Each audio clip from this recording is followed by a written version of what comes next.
نبی صلی اللہ علیہ وآلہ وسلم کے پاس ایک عورت آئی اور کہنے لگی کہ میں ایک ایسی عورت ہوں جسے استحاضہ کی بیماری ہے، اس لیے میں پاک نہیں رہتی، تو کیا میں نماز چھوڑ دوں؟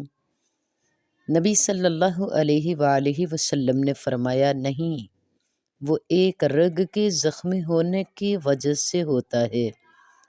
جب حیض آئے تب نماز نہ پڑھ، جب یہ دن گزر جائیں تو خون دھو کر نماز پڑھ لیا کرو، اور ہر نماز کے لیے نیا وضو کیا کرو۔